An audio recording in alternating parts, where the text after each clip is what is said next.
आप मुफ्त प्लॉट के लिए अहल हैं या नहीं, अहलियत चेक करने का तरीका सामने आ गया। अपनी जमीन अपना घर स्कीम के तहत 2000 प्लॉट दिए जाएंगे। आप अहल हैं या नहीं, अहलियत चेक करने का तरीकाकार सामने आ गया। अपना इलाका और दीगर सब मालूमात चेक करें और फौरी अप्लाई करें, कहीं देर ना हो जाए।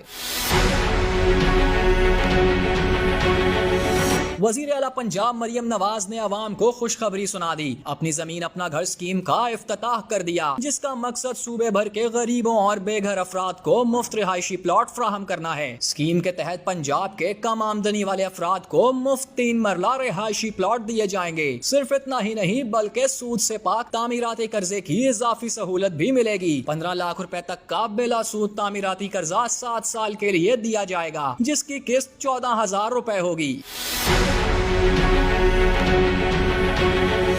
पहले मरहले में स्कीम के तहत 19 इजला की 23 हाउसिंग स्कीम्स में 1892 मुफ्त प्लॉट दिए जाएंगे, जिनमें अटक, बहावल नगर, बहावलपुर, भक्कर, चिन्योट, फैसलाबाद, गुजरात, झंग, जेहलम, कसूर, खुशाब, लैया, लोधरा, मंडी, भावलदीन, ओकाड़ा, राजनपुर, साहिवाल, सरगोदा और विहाड़ी शामिल हैं। पंजाब के मुस्तकिल रहायशी सिर्फ अपने आबाई जिला में दरख्वास्त देंगे। पाकिस्तान में किसी भी जायदाद का मालिक ना हो, 50,000 रुपए से कम माहाना घरेलू आमदनी हो, 18 साल या इससे ज्यादा उम्र हो, कोई मुजरिमाना रिकॉर्ड, कर्ज के डिफॉल्ट की तारीख नहीं। दरख्वास्त दहिंदगान सरकारी पोर्टल्स के जरिए दरख्वास्त दे सकते हैं।